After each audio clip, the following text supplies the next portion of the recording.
2017 7வது MCQ.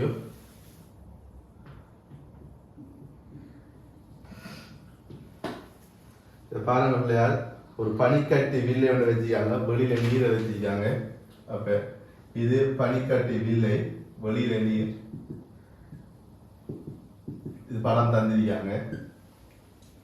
பனிக்கட்டியிலான ஒரு மெல்லிய ஊடுகாட்டும் குவிவு வில்லை 0 பாகையில் உள்ள நீரில் அமிழ்த்தப்பட்டு உருவில் காணப்படுகின்றவாறு வில்லையின் மீது சமாந்தர ஒளிக்கதிர்கள் பட செய்யப்படுகின்றன. வழி தொடர்பாக பனிக்கட்டி நீர் ஆகியவற்றின் முறிவு சுட்டிகள் முறையே 1.31. அப்போ பனிக்கட்டில 1.31, நீர்ல 1.33 ஆகும். பின்வரும் கூற்றுக்களை கருதுக. நாம் இதில் ஒரு விஷயத்தை வளமணும் நினைச்சா பிள்ளையார், நாம சாதாரணமாக குவிவு வில்லை பாவிக்க போல இதான் நம்மளோட குவிவு வில்லை இருந்துச்சுன்னா நமக்கு உள்ளுக்கிக்கிற ஊடகம், இது கண்ணாடி ஆகிக்கும், பெர்ஸ்பெக்ஸ் ஆகிக்கும், எதுவாக விரிக்கலாம்.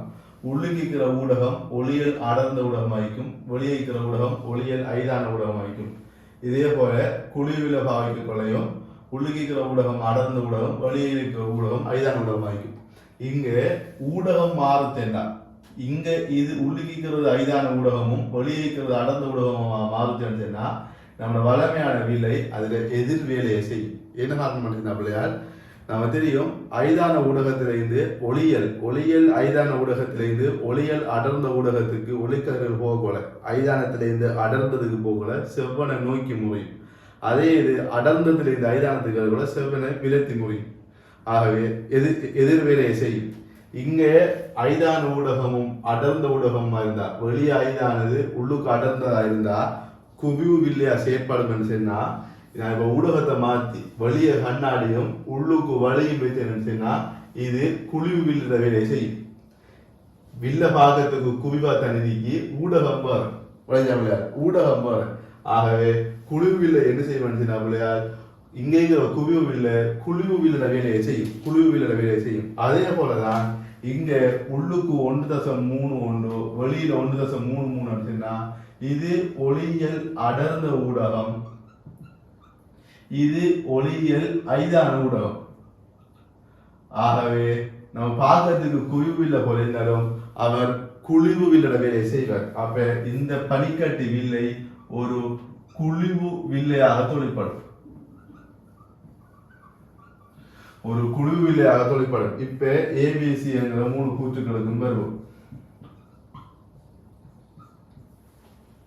மூன்றாவது, சமாந்தர ஒளிக்கதிர்கள் வில்லையின் வலப்பக்கத்தில் தொலைவில் உள்ள ஒரு புள்ளியில் ஒருங்கும். அப்ப சமாந்தர கதிர்கள் எப்போதும் குவியத்திலிருந்து வார மாதிரி விரிவடையும். அப்ப குவியத்திலிருந்து வார மாதிரி விரிவடையும், அல்லது அச்சேற்கதிர்கள் அச்சுக்கு சமாந்தரமாக வார கதிர்கள் குவியத்திலிருந்து வார மாதிரி விரிவடையும். ஏதோ ஒரு சமாந்தர கதிர்கள் குவிய தளத்தில் ஒரு புள்ளியிலிருந்து வர மாதிரி விரிவடையும். ஆகவே ஒரு காலமும் ஒருங்க மாட்டார், வலப்பக்கத்துல ஒருங்க மாட்டார். அப்ப வலமாங்கிறது கிளியரா சொல்றாங்க, வலப்பக்கத்துல நீட்டினாலும் கூட சந்திக்கும், இடப்பக்கத்துல தான், வலப்பக்கத்துல சந்திக்கவே சந்திக்காது சமாந்தர கதிர்கள். ஆகவே கூற்று ஏ பிழையானது, அது குவிவு வில்லைக்கு சொல்றாங்க. கூற்று பி, இந்நிலைமையில் பனிக்கட்டி வில்லை ஒரு விரிவில்லையாக தொழிற்படுகிறது. அப்ப குழு வில்லை இருந்துச்சுன்னா அது ஒரு விரிவில்லையா இல்லையா பிள்ளையா, விரிவில்லை. ஆகவே பி கூற்று சரி. சி கூற்ற பாருங்க பிள்ளையால், இந்நிலைமையில் மெய்பிம்பங்களை அவதானிக்க முடியாது. ஆகவே நமக்கு கதிர்களை பின்னோக்கி நீட்டினால் சந்திக்கும் மாயமாக, கதிர்கள் அதுவாக சந்திச்சா மெய்பிம்பம், நாம நீட்டி சந்திச்சா மாய பிம்பம். ஆகவே இங்கு உருவாகிறது மாய பிம்பம், மெய்பிம்பம் விதிக்க மாட்டான். அப்ப சி கூற்றும் சரி. அப்ப பிசி சரியானது, 5வது ஆன்சர். இதை கிளியரா வழங்கிடுங்க பிள்ளையார். அடுத்த வேலைக்கு போவோம்.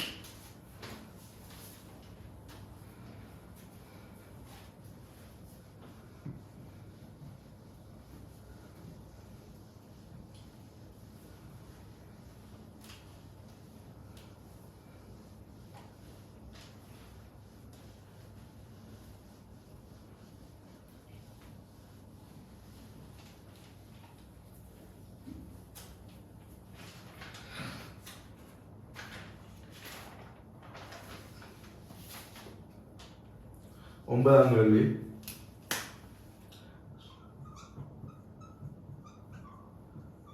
பாருங்கள் 9வது MCQ. இயல்பான செப்பஞ்செய்கையில் ஒரு கூட்டு நுணுக்கு காட்டிய பதிகாரியாங்க. அப்ப நான் அந்த அந்த படத்தை லேசாக பிள்ளையார் பரம்படியாக இது குவிவில்லை பொருள் வில்லை குவியத்தூரம் படத்தை நான் குவியத்துக்கு வெளியில பொருளை வைப்பேன். என்ன காரணத்துக்கு சொன்னா மெய்பிம்பங்களை உருவாக்குறதுக்கு. அப்ப இதுல இருந்து சமாந்தரமாக போற கதிர்கள் என்ன செய்யும்னு சொன்னா இது இவர குவியத்தூரம் FO பொருள் வில்லட சமாந்தரமாக போற கதிர்கள் இவர FOக்குள்ளால முறிவடைவார். ஒளியல் மையத்துக்குள்ள போற கதிர்கள் முறிவடையாமல் அப்படியே போவார். ஆகவே இதுல மெய்பிம்பம் இங்க உருவாகும். இதுல மெய்பிம்பம் இங்க உருவாகும். இதே நேரம் நான் பார்வை துண்டாக ஒரு வில்ல பாவச்சிப்பேன். அதுல குவியத்துக்குள்ள இந்த மெய்பிம்பம் விடும்.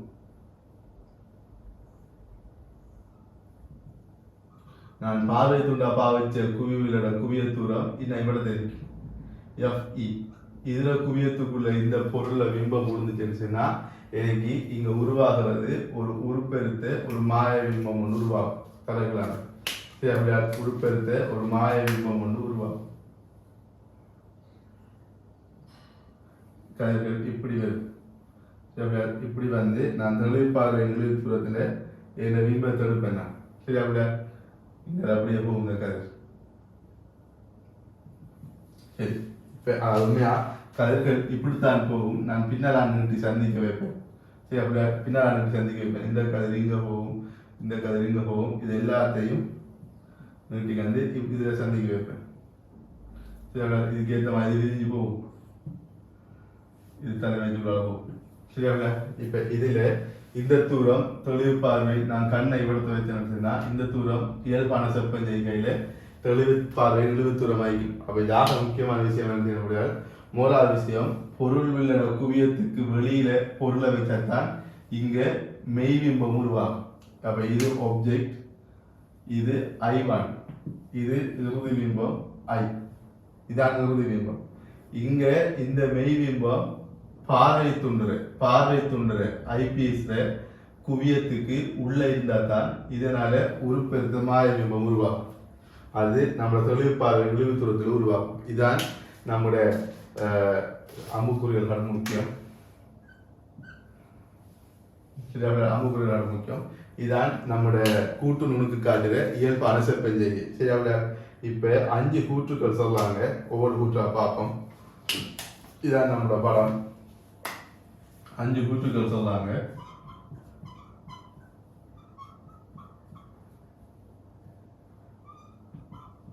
அஞ்சு கூற்றுக்களை பாருங்க. மூலாவது கூற்று என்ன சொல்றாங்கன்னு சொன்னா பொருளின் தூரம் பொருளின் குவிய தூரத்திலும் குறைவானது. அப்ப பொருளின் தூரம் பொருளின் குவிய தூரத்தை விட குறைன்னு சொல்லாங்க. அது பிள்ளை. பொருளின் தூரம் தான் பொருளின் குவிய தூரத்தை விட பெருசாகி என்ன காரணம் சொன்னா மெய்பிம்பங்களை உருவாக்குறதுக்கு. ஆகவே மூலாவது கூற்று பிள்ளை. 2வது கூற்றை பாருங்க பிள்ளையால் பொருளினால் உருவாகும் பிம்பம் மாயமானது. பொருளியால உருவாக்கப்படுற பிம்பம் மெய்பிம்பம். கதிர்கள் அதுவாக சந்திக்குது. பார்வை தூண்டால் உருவாகிறது தான் மாயமானது. அப்ப 2வது கூற்றும் பிள்ளையானது. 3வது கூற்றை பாருங்க பிள்ளையால் பொருளினால் உண்டாக்கப்படும் பிம்பம் பார்வை துண்டின் குவியத்துக்குள்ளே இருக்கணும். அப்ப பொருளியால உருவாக்கப்படுற பிம்பம் பார்வை துண்டின் குவியத்துக்குள்ளே இருக்கணும். அது சரி அது சரி. 4வது இறுதி பிம்பம் மெய்யான நிலையான். இறுதி பிம்பம் மாயமானது. கதிர்கள் அதுவாக சந்திக்கல, நான் தான் நீட்டி சந்திக்க வைக்கணும். ஆகவே இறுதி பிம்பம் மாயமானது. 5வது பெரிய குவிய தூரத்தை கொண்ட ஒரு பொருளியை பயன்படுத்தி ஒட்டுமொத்த கோண பெரிதாக்கத்தை அதிகரிக்க செய்யலாம். அப்ப இதுல பொருளில குவிய தூரம் அதிகரிச்சு சொன்னா உறுப்பினருக்கு அதிகரிக்கும் சொல்றாங்க. நமக்கு 3வது கூற்றுக்குள்ள சரியான வளர்ந்து 5வது கூற்றுக்குள்ள தான் நினைக்கணும். அதை எப்படி பார்ப்போம். இங்க உருவாகிற ஒட்டுமொத்த உறுப்பெருக்கம் மிக பிள்ளையார். இங்க உருவாகிற ஒட்டுமொத்த உறுப்பெருக்கம் பார்வை துண்டால உருவாக்கப்படுற உறுப்பெருக்கம் தர பொருள்பிள்ளையால் உருவாக்கப்படுற உறுப்பெருக்கம் தர பார்வை துண்டால் உருவாக்கப்படுற உறுப்பெருக்கம். அதை பிள்ளையார் நமக்கு இதுல தூரம் இதுல உயரம் HO எடுத்தோம்னா இதுல பிம்பம் HI எடுத்தோம்னா இடையில ஒரு பிம்பம் நமக்கு H தேசம் சொல்லி வரும். ஆகவே நமக்கு இறுதி உருப்பெருக்கம் எப்படி வரப்போகுதுன்னா பிள்ளையார், இறுதி உருப்பெருக்கம் எப்படி வரப்போகுதுன்னா HO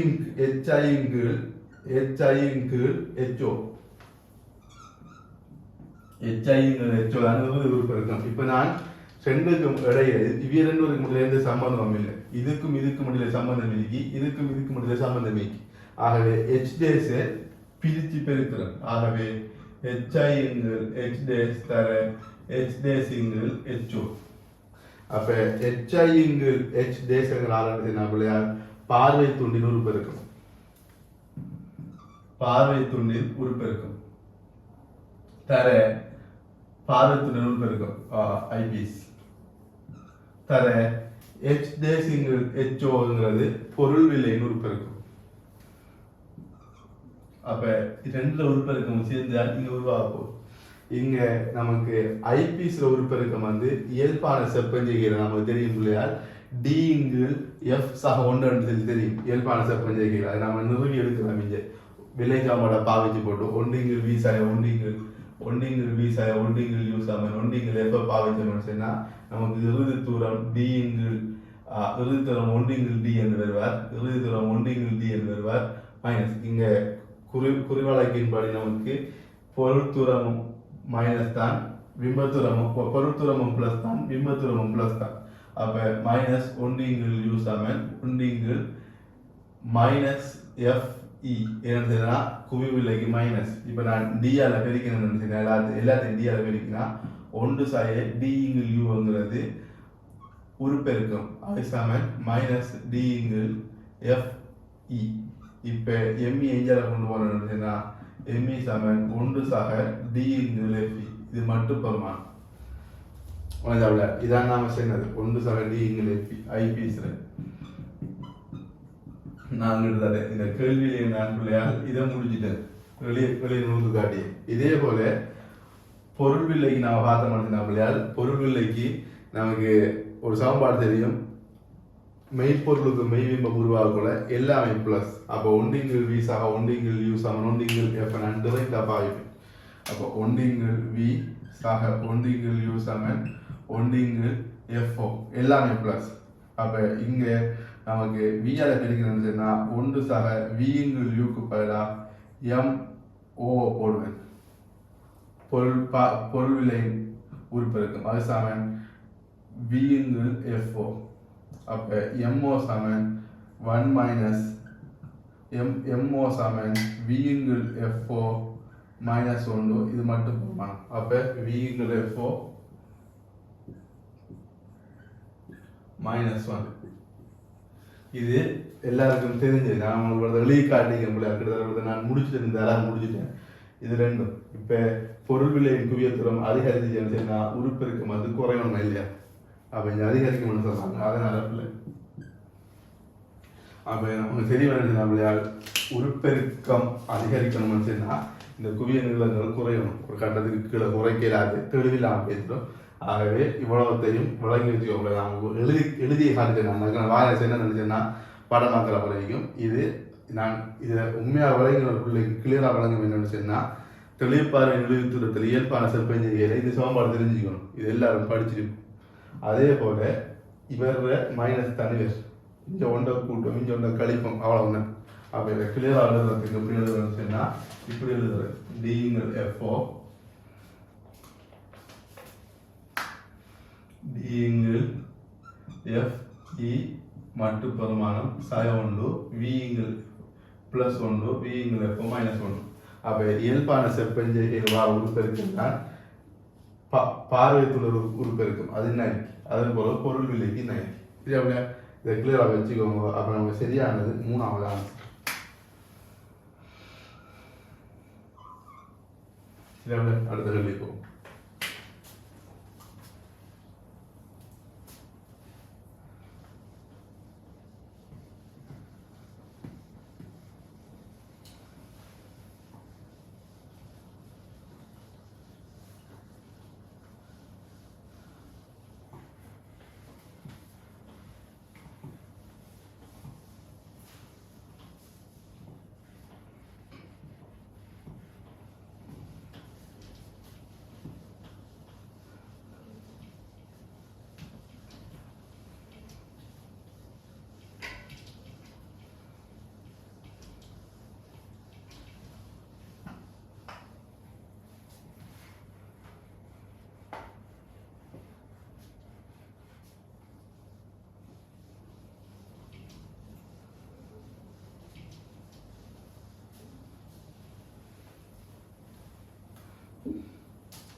அடுத்த கேள்வி 14ஆம் கேள்வி.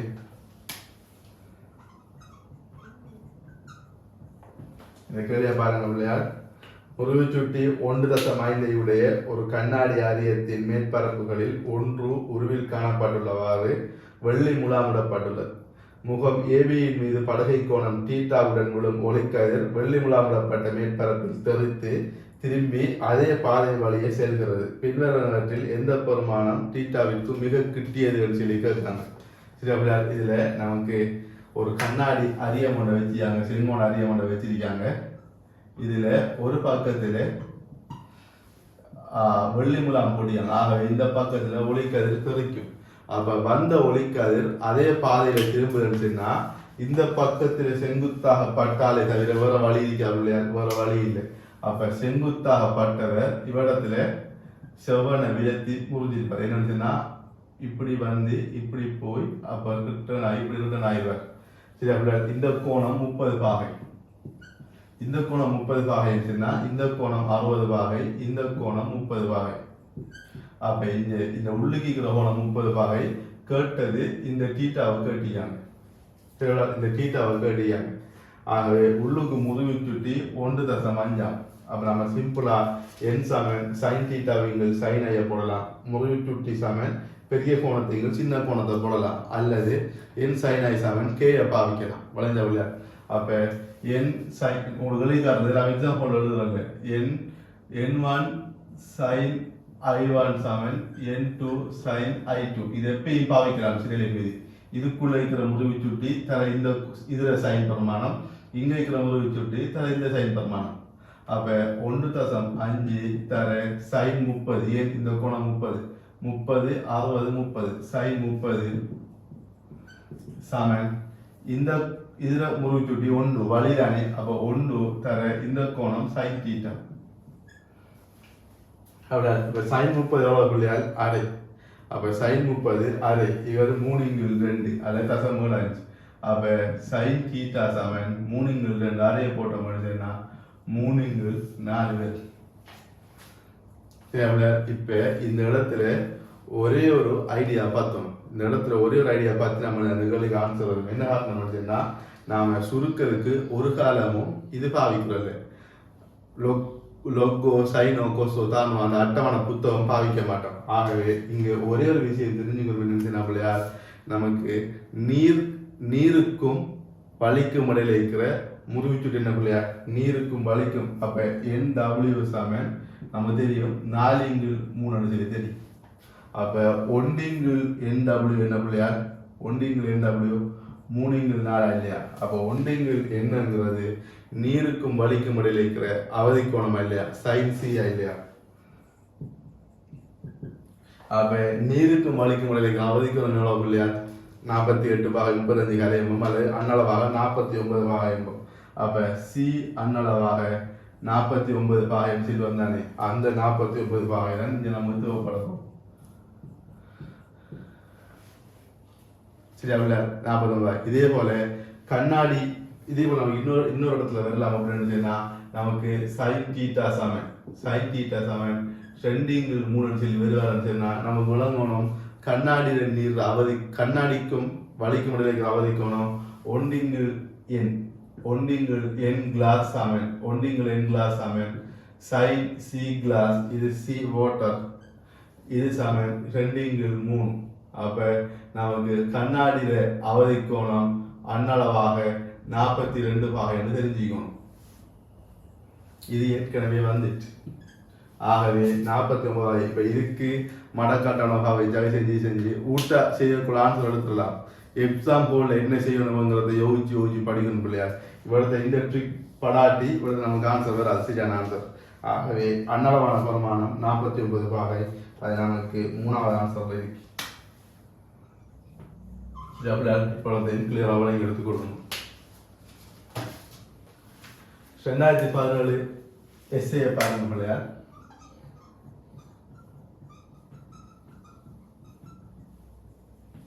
பாருங்க பிள்ளையார். முதலாவது குவியத்தூரம் சிமோலஃபையுடைய ஒரு மெல்லிய குவிவு வில்லை ஒரு எளிய நுணுக்கு காட்டியாக பயன்படுத்தப்படுகிறது. தெளிவு அறையின் பார்வையின் இழிவு தூரம் கேபிட்டல் டி ஆக உள்ள ஒருவர் ஒரு எளிய நுணுக்குக்காட்டியை பயன்படுத்தி ஒரு தெளிவான பிம்பத்தை பார்க்கும்போது உள்ள ஒரு நிலைமைக்கு ஒரு கதிர்வரை படத்தை வரைக. கண் FD ஆகியவற்றின் தானங்களை தெளிவாக குறிப்பிடுக. கேட்குற விஷயம் என்ன சொன்னா பிள்ளையால் நமக்கு கேள்வியில சந்திரிக்காங்க எளிய நுணுக்கு காட்டி சொன்னா கைவில்லை அதில் இறுதி பிம்பம் எங்க உருவாகும் நம்மளால் தெளிப்பார் நிறுவுத்துறதுல உருவாகும். ஆக நம்ம குவியத்துக்கு உள்ள பொருளை வச்சா தான் அது நடக்கும். ஆகவே கதிர்வரை படத்தை வரைவோம் இல்லையா. இதுல குவியவில்லை சரி அப்படியா குவியத்துல நந்திக்காங்க சிமோலர். அப்ப சிமோலர் இது யாவுக்கு இந்த சிமோலர். இப்ப நான் பொருளை வைக்க போறேன் என்னன்னு பிள்ளையார் குவியத்துக்கு உள்ளுக்கு பொருளை வைக்க குவியத்துக்கு உள்ளுக்கு பொருளை வைக்கிறேன் பிள்ளையார் மூலாவது கதிர் என்ன செய்யணும்னா சமாந்தரமாக வரும். சமாந்தரமாக தலைமையத்துக்கு சமாந்தரமாக வாழ கதிர் வந்து குவியத்துக்குள்ள போகும். ரெண்டாவது கதிர் என்ன செய்யணும்னா பிள்ளையார் ரெண்டாவது கதிர் ஒளியியல் மையத்துக்குள்ள வருவார்.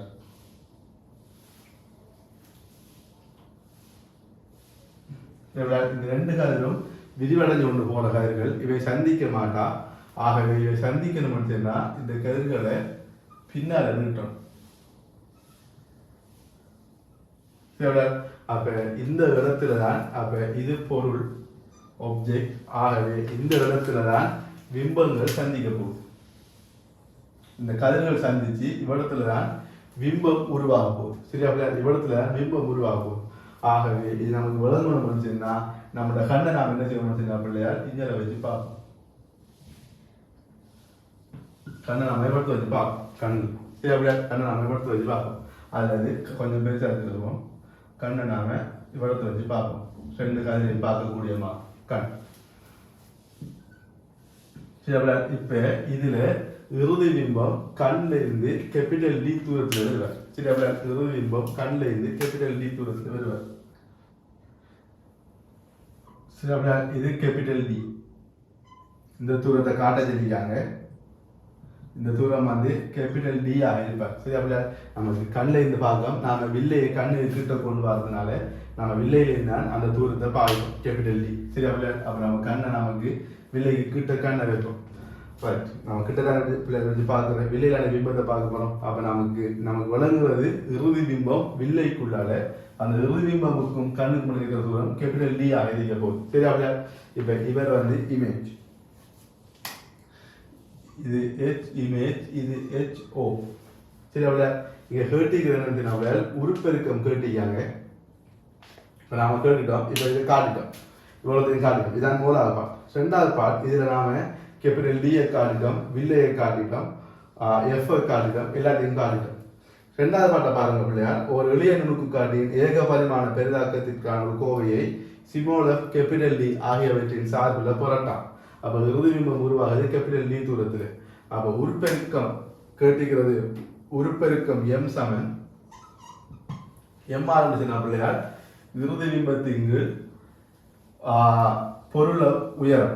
அப்போ இறுதி பிம்பத்தின் உயரம் HI அதன் கீழ் பொருள உயரம் HO. சரி பிள்ளையார் அப்ப இது ரெண்டும் இயல்பொத்த முக்கோணம்ங்கிறதுனால நான் இதை பொருள் தூரமா மார்க் பண்றேன். நான் இந்த பொருள் தூரமாக மார்க் பண்ணேன். சரி அப்படியா அப்ப அது D/U சொல்லி வரும். D/U சொல்லி வரும். இப்ப நான் வில்லை சமன்பாட்டை பாவிக்க போறேன். வில்லை சமன்பாட்டின் படி அப்ப வில்லை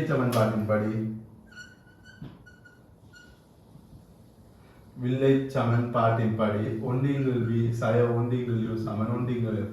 அப்ப நான் குறுவலத்தை பாவிக்க போறேன். எனக்கு படுகதிரின் திசைக்கு எதிரான தூரங்கள் பிளஸ் அப்ப யூவும் டியும் பிளஸ் எஃப் மைனஸ் அப்ப 1 கேபிட்டல் டி மைனஸ் 1 யூ சமன் 1 மைனஸ் 1 எஃப். இப்ப எல்லாத்தையும் டியால பெருக்கும். எல்லாத்தையும் டியால பெருக்கினா இது 1 சொல்லி வரும்.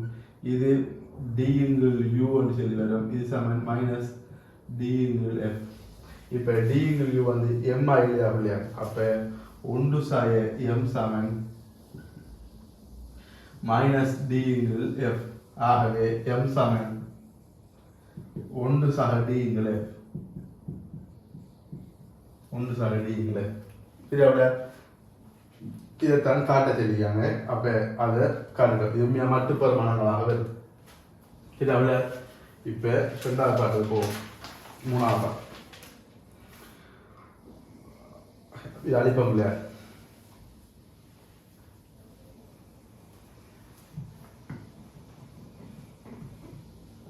சரியா இதில் ஒன்று சார் அடிங்களை நம்ம நிரம்பிக்கணும்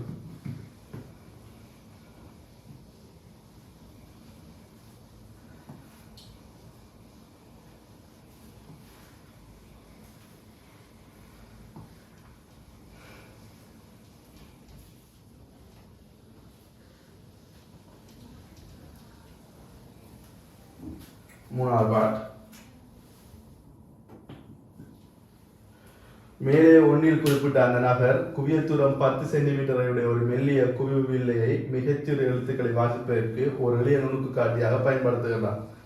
ஒரு எழுத்தின் தெளிவான பிம்பத்தை பார்ப்பதற்கு வில்லையிலிருந்து எழுத்திற்கு உள்ள தூரம் யாதாக இருக்க வேண்டும். இந்த எளிய நுணுக்கு காட்டியின் ஏக பரிமாண பெரிதாக்கத்தை கணிக்கட்டான். அப்ப என்ன கேள்வி கேட்காங்க 10 சென்டிமீட்டருடைய ஒரு குவிவு வில்லையை பாவிக்கலாம். தொழிற்பால் தூரம் 25 சென்டிமீட்டர். சரி அப்ப நமக்கு என்ன தேவைன்னு சொன்னா பிம்ப தூரத்தை கேட்காங்க. அப்ப பொருள் தூரத்தை கேட்காங்க. அப்ப எஃப் சமன் -10 சென்டிமீட்டர், இறுதி பிம்பம் 25. அப்ப வி சமன் 25 சென்டிமீட்டர். இப்ப யூ கேட்காங்க. அப்ப ஒன்றிங்கில் வி சாய ஒன்றிங்கில் யூ சமன் ஒன்றிங்கில் வி என்கிறது ஒன்றிங்கில் 25 மைனஸ் ஒன்றிங்கில் யூ சமன் ஒன்றிங்கில் எஃப் என்கிறது -1 10. என் பிள்ளையார் குவிய விலைக்கு குவிய தூரம் மைனஸ் வரும் குறி வழக்கின்படி. இப்போ ஒன்றிங்கில் யூ சமன் ஒன்றிங்கில் 25 சக ஒன்றிங்கில் 10. இதை மனசாலையை போட்டிக்கிறோம். சரியா இப்போ நமக்கு போமாசி வந்து 50 வரும். போமாசி 50 வரும். 50 வரும். 50 வந்தால் மேலுக்கு 2 இன்ச் 5 ஆகவே 7. அப்போ யூ சமன் 50/7. அப்போ 50 செய்யனா 7 49 ஒன்று மிச்சம். அப்போ அங்கே ஒன்று 4 சென்டிமீட்டர். அப்போ யூ சமன் 7.14 சென்டிமீட்டர். நான் எப்படி அந்த 1 4 எடுத்து சொன்னால் எப்படி இந்த 1 4 எடுத்து சொன்னால் 7ஆல் பிரிக்கக்குள்ள இந்த நம்பர்கள் முக்கியம். 14 28 57 14 28 57 இது இப்படியே மாறி போகும். 14 28 57 14 28 57 இதுல 3 6 9 அந்த டெஸ்ட்ல நம்பர் சொல்றேன். 3 6 9 இதுல வைக்க மாட்டான். 7ஆல் பிரிக்கக்குள்ள 14 28 57 அப்படியே போகும். இதுல 7ஆல் பிரிக்கக்குள்ள 1 மிச்சம் வந்தால் அப்ப 7ஆல் பிரிக்கக்குள்ள என்னென்ன பெருமானத்தில் மிச்சம் பெறலாம்? 1 2 3 4 5 6 வரைக்கும் வரும். 7 மிச்சம் வருமா? 7 மிச்சம் வராது. 1 மிச்சம் வந்தா 1ல இருந்து போகும். 14 28 57 சொல்லி போகும். 2 மிச்சம் வந்தா 2 மிச்சம் வர கூட 2ல இருந்து போகும். மூணாவது 1 ரெண்டாவது 2 அடுத்தடுத்து கூடிக்க போகும். மூணாவதுக்கு 3 இல்லை. 3 மிச்சம் வர கூட 4ல இருந்து போகும். 4 மிச்சம் வர கூட 4க்கு அடுத்ததா 5ல இருந்து போகும். 5 மிச்சம் வர கூட 7ல இருந்து போகும். 6 மிச்சம் வர கூட 8ல இருந்து போகும். இப்போ உதாரணமாக நமக்கு 30 7ஆல் பிரிக்க போறோம். இப்போ 30 7ஆல் பிரிக்க போறோம்னு சொன்னா 7 4 28. அப்ப 4 தசம் 30 இங்கு 7 30 இங்கு 7 சொன்னா 30 7ஆல் பிரிச்சோம்னா முழுமையாக 4 தரம் அடங்கும். 4 தசம் அங்கால 2 மிச்சம். அப்ப 2 மிச்சம் வாங்க போல நமக்கு 28 57 14 அப்படி போகும். 14 அப்படி போகும் முழு தசமமாக. அப்போ இது 7ஆல் சுருக்கிறதுக்கு ஒரு பாவிக்கிற சின்ன ட்ரிக் கொண்டு இது பாடமாக்குறதுல இது ப்ராக்டிஸில் வரும். 14 28 54 57 14 28 57 ப்ராக்டிஸில் வரும். அது அப்படியே போய்க்கிறீங்க. இப்போ இது அப்படியே 28 57 14 28 57 14 அப்படியே போய்க்கிறீங்க மனித விளையாடு. அப்போ இது மூலாவதா இதில் ஸ்டார்ட் ஆகும்ன்றத பார்க்கறதுக்கான 1 மிச்சம் வந்தால் 1ல தோங்கும். 2 மிச்சம் வந்தால் 2ல தோங்கும். 3 மிச்சம் வந்தால் 4ல தோங்கும். 4 மிச்சம் வந்தால் 5ல தோங்கும். 5 மிச்சம் வந்தால் 7ல தோங்கும். 6 மிச்சம் வந்தால் 8ல தோங்கும். அவ்வளோதான் கரெக்ட். சரி அப்போ 7.14 சென்டிமீட்டர். அப்போ நான் அதை பாவிச்சுட்டேன். அதை அழிச்சு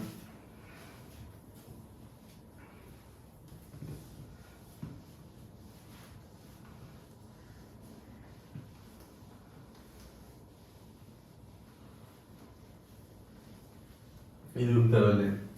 4ஆவது பாட்டுக்கு 7.14 இவர் வெப்பம்.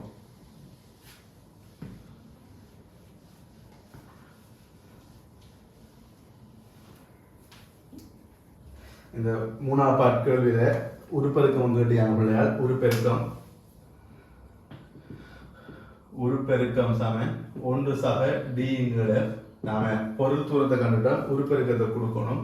அப்போ 1 சக டிங்கிற எப்ப 1 சக டி 25, அதன் கீழ் எஃப் 10. அப்போ 2.5 உருப்பெருக்கம் 3.5. அப்போ பொருள் தூரத்தை கண்டுட்டோம் 7.14 சொல்லி உருப்பெருக்கம் 3.5 அழிக்கும். சரியா பிள்ளை? பதில் அழிப்போம். 4ஆம் பாடம் போகும். 3.5.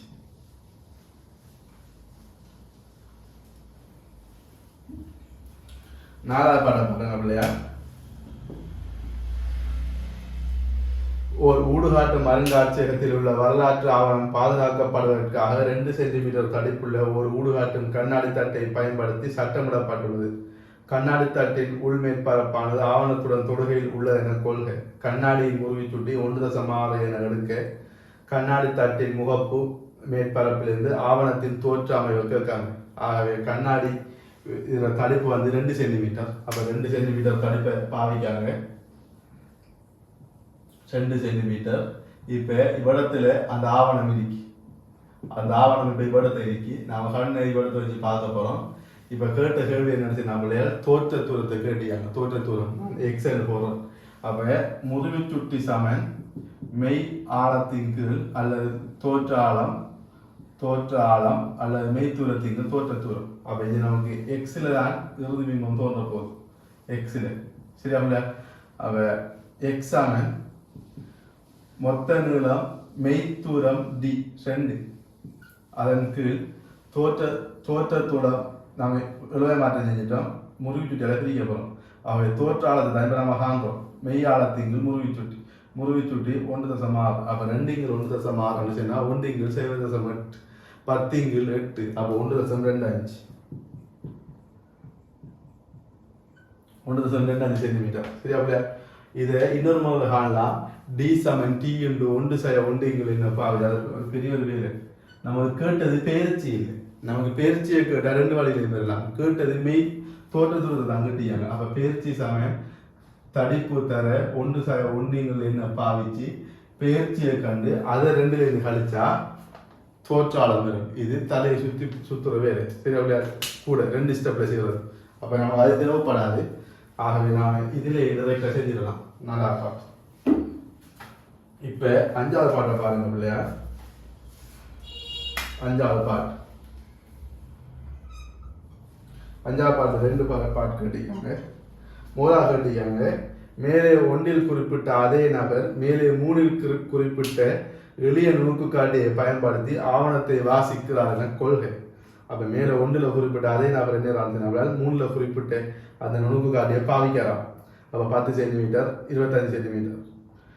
இப்போ அவர் எழுத்துக்களை தெளிவாக பார்க்கும்போது வில்லையினால் ஆக்கப்படும் ஆவணத்தின் பிம்பத்திற்கு வில்லையில் இருந்துள்ள தூரம் என்ன இருக்காங்க. அப்போ இறுதி பிம்பம் வில்லையிலிருந்து தெளிவுப்பாறை எழுத்துறதுலேயும் இல்லை கிடையாது. ஆகவே அது டைரெக்டாக 25 சென்டிமீட்டர். என்ன காரணம் சொன்னா வில்லைக்கும் இறுதி பிம்பத்துக்குமான தூரம் கண்ணுக்கும் இறுதி பிம்பத்துக்குமான தூரத்துக்கு சமனாகிய போது ஆகவே தெளிவுப்பாறை எழுத்து தூரம் அப்படி வரும் 25 சென்டிமீட்டர். 2ஆவது பாட், ஆவணத்தில் உள்ள எழுத்துக்களை அவர் தெளிவாக அவருக்கு தெரியக்கொள்ள ஆவணத்திற்கு உள்ள வில்லையில் இந்த ஆவணத்துக்கு இருக்கிற தூரத்தை கேட்காங்க. 2ஆவது பாட்களிலே பாருங்க பிள்ளையார். ஆவணத்தில் உள்ள எழுத்துக்கள் தெளிவாக தெரியும் போது வில்லையில் இருந்து ஆவணத்திற்குள்ள தூரத்தை கேட்காங்க. அது அர்த்தம் என்ன பிள்ளையார்? நமக்கு இங்கே கண்ணாடியில தடிப்பு 2 சென்டிமீட்டர். கண்ணாடி பாக்ஸுக்குள்ள அதை வச்சிருக்காங்க 2 சென்டிமீட்டர். இப்போ நம்ம ஏற்கனவே பார்த்தோம்ல பிள்ளையார் 7.14 சென்டிமீட்டர் பொருள் தூரம் சொல்லி ஏன் இறுதி பிம்பம் இதே வில்லையை பாவிக்கார். 10 சென்டிமீட்டருடைய குவிவு வில்லையை பாவிக்க கூட இறுதி பிம்பம் 25 சென்டிமீட்டர்ல தோன்றுன்னு சொன்னா பொருள் தூரம் 7.14 சென்டிமீட்டர்ல இருக்கணும்னு சொல்லி பார்த்தோம் இல்லையா பிள்ளையார்? அப்ப வில்லையை அவர் பொருள்ல இருந்து 7.14 சென்டிமீட்டர்ல வைக்கணும். 7.14 சென்டிமீட்டர்ல பொருளை வைக்கணும். ஆனால் இங்க என்ன நடக்க போனதுன்னா பிள்ளையார், வில்லை இருக்கல பிள்ளையார், வில்லை குவிவு வில்லைக்கு பொருளாக இப்ப இருக்க போறது இவ்விடத்துல தோன்றின அந்த பிம்பம் கண்ணாடியின் தடுப்பின் காரணமாக இந்த பொருள் உள்ளகை ஐந்திக்கும் இல்லையா விளையாடு தோற்ற தூரம் குறைஞ்சிக்கும் இல்லையா அந்த குறைவடைந்த தோற்ற தூரத்தை தான் 7.14 பார்த்திருப்பார். குறைவடைந்த தோற்ற தூரத்தை தான் 7.14 பார்த்திருப்பார். இப்ப இவ்விடத்துல குவிவு வில்லையை வச்ச மனுஷன்னா அவங்க கேட்கறது உண்மையான தூரம் என்னன்னு சொல்லி கேட்காங்க. அப்ப உண்மையான தூரம் என்ன வரும் மனுஷனா இல்லையா 7.14 இந்த சின்ன துண்டு கூட்டுப்படுமா இல்லையா தோற்ற பேரிச்சு கூட்டுப்படுமா இல்லையா அப்ப அப்ப வில்லைக்கும் இடையிலான உண்மையான தூரம் எஸ் சமன் யூ உண்மை சமன் அப்ப வில்லைக்கும் பொருளுக்கும் இடையிலான உண்மையான தூரம் என்ன ஆகிக்கும் இல்லையா அந்த உண்மையான தூரம் சமன் ஆரம்பத்துல நாம பாவச்சு இல்லையா யூ நம்ம ஆரம்பத்துல கண்டவே யூ அந்த யூவோட 2 x கூட்டணுமா இல்லையா 2 இவ்வளவும் x கழிச்சோம்டா இந்த தூரத்துக்கு கூட்டணுமா இல்லையா அப்ப யூஸாக 2 x இதுதான் வில்லைக்கும் பொருளுக்கும் இடையில் இருக்கிற உண்மையான தூரம். ஆனா இப்ப வில்ல பொருளாக பார்க்கிறது இந்த தோற்ற பொருளை தான். அப்ப 2 x இது 7.14 சாக 2 1.25 அப்ப இது 7.75 அப்ப 7.75 கூட்டின மனுஷன்னா இதோட 75 கூட்டினோம்டா 89 அப்ப 7.89 சென்டிமீட்டர். இது இலகுவான பள்ளியால் வடிவா வழங்கிடுங்க. வில்லையை நான் இவ்விடத்தை வைக்க போறேன். வச்சேன்னு சொன்னா வில்லைக்கு 10 சென்டிமீட்டர்ல பொருளை வச்சா குவியத்தூரம் 10 சென்டிமீட்டரோட குவிவு வில்லைக்கு 25 சென்டிமீட்டர்ல பிம்பம் உருவாகணும் சொன்னா பொருள் தூரம் 7.14 சென்டிமீட்டர் இருக்கணும். நம்ம 3வது பாட்டில் பார்த்துட்டோம். இந்த பாட்டில் என்ன நடக்குதுன்னா 2 சென்டிமீட்டர் கண்ணாடி குத்தி ஒன்று இருக்கிறதுனால பொருள் தோற்றம் அடைஞ்சிருக்கும் 1.25 சென்டிமீட்டர் 2 சென்டிமீட்டரை 1.25 சென்டிமீட்டர் தான் காட்ட போகுது.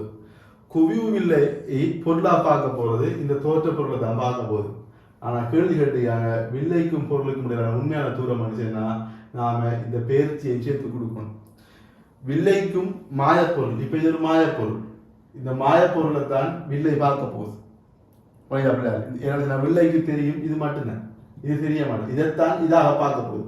நம்ம தண்ணிக்குள்ள விழுந்த பொருளை பார்க்க கூட நமக்கு பொருள் அதில் முருவடைஞ்ச பிம்பம் போல வழங்குமா நமக்கு பொருள் தான் பிம்பமாக வழங்க போகுது. பழைய அப்ப கேள்வி கேட்காங்க வில்லைக்கும் ஆவணத்துக்கு இடையில இருக்கிற உண்மையான தூரத்தை கேட்டாங்கன்னா நாம வில்லைக்கு வழங்குற பொருள் தூரம் சாக தோற்ற பயிற்சியான தூரத்தை கொடுக்கணும், சேர்த்து கொடுக்கணும். சரியா பிள்ளையா?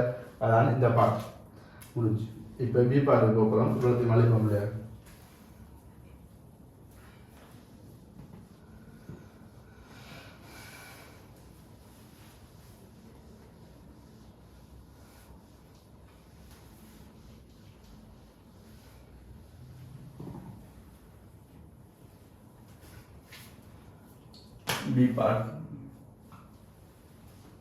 இயல்பான செப்பஞ்செய்கையில் வானியல் தொலைக்காட்டிக்கு எல்லா உரிய நீளங்களையும் காட்டி பொருளையும் பார்வை துண்டையும் தெளிவாக பெயரிட்டு ஒரு பூரண கரிப்படத்தை வரைக.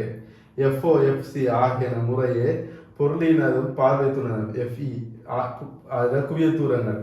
அப்ப அதையும் காட்டலாம். இப்ப நான் என்ன செய்ய போறேன், மூணாவது தலைமையாக சேர்க்கிறோம். தலைமையாக சேர்க்கிறோம். இதுல இங்க பொருள் இல்லை, இங்க இதுல பொருள் இல்லை. FO நமக்கு FOங்கிறது FE மறந்துடப்படா. FOங்கிறது FE தான் உறுப்பு இருக்கும். ஆகவே பொருள் வில்லட குவிய தூரம் பெருசாயிக்கும், பாதத்தினுடைய குவிய தூரம் சிறுசாயிக்கும். ஆகவே நான் இவ்விடத்துல 2 இயல்பான செப்பஞ்செய்கையில இறுதி பிம்பம் முடிவில தோன்றும். வானியல் தொலைக்காட்டியில இயல்பான செப்பஞ்செய்கையில இறுதி பிம்பம் முடிவில தோன்றும். நுணுக்கு காட்டில இறுதி பிம்பம் தெளிவுப்பார்வை நிறுவனத்தில் தோன்றும். அப்ப வானியல் தொலைக்காட்டில தூரத்திலிருந்து வர பொருள் தூரத்தில் இருக்க போகுது. அப்ப முடிவிலிருந்து வர சமாந்தரக்காரர்கள் இறுதி பிம்பம் முடிவிலிக்க போக போகுது. ஆகவே பார்வை துண்டு சிறுசாக இருக்க போகுது. அப்ப பார்வை துண்டு குவிய தூரம் சிறுசு. இப்ப நான் என்ன செய்ய போறோம், சமாந்தர கதிர்களை பார்ப்போம். அப்ப சமாந்தர கதிர்கள் என்ன செய்யும் சரினா இப்போ இதான் குவியத்தளம், இது குவியத்தளம். சரி, அப்படியா சமாந்தர கதிர்கள் இப்படி வருவார். ஒரு கதிர், 2 கதிர், நமக்கு 3 கதிராவது வரும். வாரவர் என்ன செய்வார் அப்படியா இதுல சந்திக்க வருவார்.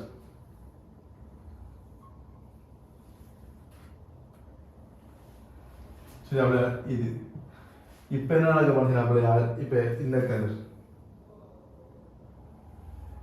இப்படி வருவார். சரி, அப்படியா 3 கதிர். இப்ப இறுதி பிம்பம் என்ன நடக்க போறீங்க அப்படியா இறுதி பிம்பம் சமாந்தரமாக போ. ஆகவே இறுதி பிம்பத்தை நான் சமாந்தரமாக்குவேன். இவர் இப்படி போவார்.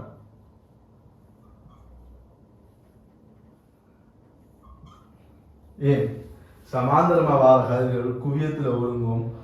சரி, அப்படியா குவியத்திலிருந்து வார கதிர்கள் சமாந்தரமாக போகும். அப்ப பொருள் வில்லை, இது பொருள் வில்லை, பொருள் வில்லை, இது பார்வை துண்டு, பார்வை துண்டு. FO FE ரெண்டுமே இவரை தணிக்க போகுது, ரெண்டும் ஒரே தானத்தில் அணிக்க போகுது. அப்ப இவரை பின்னோக்கி நம்ம சமாந்தரமாக பின்னுக்கு வீழ்ப்பார். இறுதி பிம்பத்தை பின்னோக்கி சமாந்தரமாக பார்ப்போம். இதுல தலைமையாட்சிக்குள்ளாலையும் ஒரு கதிரை கொண்டு போகணும். நைக்கி நாம இப்படிதான் அந்த கதிர் இருக்கும். இதுல நாம் மூலாதாரத்துக்கு வரணும். இப்ப எப்படி சமாந்தரமாகின்னு பார்க்கிறோம்னு சொன்னா தலைமையாட்சிக்கும் இந்த பொருளுக்கு முனையில் இருக்கிற கதிரை போட்டு இதுக்கு சமாந்தரமாக ஏனைய கதிருக்கு வரணும். புனைந்தவளையார் இங்கே தலைமையாட்சிக்குள்ளால எப்பயுமே ஒளியியல் மையத்துக்குள்ளால, ஒளியியல் மையத்துக்குள்ளால தான் மூலாதார கதிர் அனுப்பணும். அப்போ ஒளியியல் மையத்துக்குள்ளால மூலாவது கதிரை அனுப்பி போட்டு அது குவியத்தை வெற்ற புள்ளிக்கு இருந்து ஏனைய கதிர்களை வரையும். அதே போல இங்க இந்த கதிர்கள்ல இதான் இறுதி பிம்பம், இதுல இருந்து ஒளியியல் மையத்துக்குள்ளால மூலாதார வரையும். அப்ப அதுக்கு பிறகு இதுக்கு சமாந்தரமாக ஏனைய கதிர்கள் வழங்கும். இதுக்கு சமாந்தரமாகத்தான் ஏனைய கதிர்களை நம்ம தருவோம். அப்ப நமக்கு இந்த கதிர் நமக்கு அங்கிருந்து வரக்குள்ள இல்லாட்டியும் இந்த கதிர் தான் ஆக முக்கியமான கதிராக அழிக்க போகுது. சரி, அப்படியா இப்ப நான் இந்த படத்துக்கு சரி, அப்படியா இப்ப நமக்கு என்ன தேவைப்பட போகுதுன்னா அப்படியா அதுல FO FE எல்லாம் காட்டிட்டேன், FO FE எல்லாத்தையும் காட்டிட்டேன். இப்ப பீர மூலாபாட்டு இருக்காங்க பயன்படுத்தி இயல்பான செப்பஞ்செய்கள் இருக்கும் போதோ தொலைக்காட்டியின் கோண பெரிதாகிறத காணலாம். சரி, அப்படியா அப்ப கோயை புரட்டான். அப்ப இங்க நமக்கு வெற்றுக்கண்ணில் இந்த பொருள் எதிரமைக்கிற கோணம் அல்பா, வெற்றுக்கண்ணில் இந்த பொருள் எதிரமைக்கிற கோணம் அல்பா. கருவியை பாவிக்க கூட இறுதி பிம்பம் கண்ணில் எதிரமைக்கிற கோணம் பீட்டா. அப்ப இது அல்பாண்டா ஒத்த கோணம், இதுவும் அல்பா. இந்த நீளம் FO பொருள் வில்லையின் குவியத்தூரம், இந்த நீளம் FE பார்வை துண்டின் குவியத்தூரம். அப்ப நமக்கு உருப்பெருக்கம் M சமன் இறுதி பிம்பம் கருவியின் இறுதி பிம்பம் கண்ணில் எதிரமைக்கும் கோணத்தின் கீழ் வெற்று கண்ணில் பொருள் எதிரமைக்கும் கோணம். ஆகவே நாம் இந்த பீட்டாவை நாம தான் பீட்டாவின் கீழ் தான் அல்பான்னு எழுதலாம். அன்னளவாக்கம் மிகச்சிறிய கோணங்களுக்கு. அப்ப தான் பீட்டாங்கிற அப்படி அந்த உயரத்தை நான் எச்சு போட்டேன்னு சொன்னா எச்சிங்கிள் FE அதன் கீழ் தான் அல்பா அப்படியால் எச்சிங்கிள் FO எச்சி வச்சு மட்டும் பாட்டா M சமன் FO விங்கிள் FE வருவார். நான் அப்ப வெற்றுக்கண்ணில் எதிரமைக்கிற கோணத்தின் கீழ் இறுதி பிம்பம் கருவிகள் செய்யக்கூடியால் இறுதி பிம்பம் எதிரமைக்கிற கோணம் இயல்பான செப்பஞ்செய்கையில இறுதி பிம்பம் கண்ணில் எதிரமைக்கிற கோணத்தின் கீழ் வெற்றுக்கண்ணில் எதிரமைக்கிற கோணம். அப்ப வெற்றுக்கண்ணில் எதிரமைக்கிற கோணம்ங்கிறது டைரக்டா வந்த கோணம். சரி, அப்படியா இப்ப மூணாவது பாட்டை பாருங்க அப்படியா. மூணாவது பாட் அதை நான் எழுதி எழுதுறேன், அது ஒரு சின்ன பாட்டு இருக்கிறதுனால. மூணாவது பாட் சொன்னாங்கடா 100 சென்டிமீட்டர் 10 சென்டிமீட்டர் குவிய தூரங்கள் உள்ள இரு மெல்லிய குவி வில்லைகளை பயன்படுத்தி வானியல் தொலைக்காட்டி அமைக்கப்பட்டுள்ளது. இயல்பான செப்பஞ்செய்கையில் தொலைக்காட்டியின் கோணப்பெரிதாக்கத்தை கணிக்கட்டாம். நமக்கு எஃப்ஓ தான் பெருசாக போகுது. அப்போ எம் சமன் எஃப்ஓ இங்குள் எஃப்டி. அப்போ 100 இங்குள் 10 அது சமன் 10. அப்போ உருப்பெருக்கம் 10. 100 இங்குள் 10 உருப்பெருக்கம் 10. 4வது பாட்பிள்ளையார் பெரிய துவார பரப்புள்ள ஒரு குவிவு வில்லையை ஒரு வானியல் தொலைக்காட்டியின் பொருளியாக பயன்படுத்துவதன் நடைமுறை அனுகூலம் யாது? அப்போ பெரிய துவாரமுடைய வானியல் தொலைக்காட்டியின் பொருளியாக பாவிக்க மாட்டான். அகலம் கூடினத்தை பாவிச்சோம்னு சொன்னால் கூடுதலான ஒளி உள்ளுக்கு வரும். அப்போ கூடுதலான ஒளி உள்வாங்கப்படுவதால் இறுதி பிம்பம் பிரகாசமாக இருக்கும். அதான் விகாரம். ஆகவே கூடுதலான ஒளி உள்வாங்கப்படுவதால் இறுதி பிம்பம் பிரகாசமாக இருக்கும். அது வசனத்தில் சின்ன பிள்ளையால் இதில் நுணுக்கு காட்டியும் தொலைக்காட்டியும் சேர்த்தாப்பொழுது வந்த ஒரு முக்கியமான கேள்வி இது பிள்ளையால் இதை முழுமையாக வழங்கி எடுத்துக்கொள்ளும்.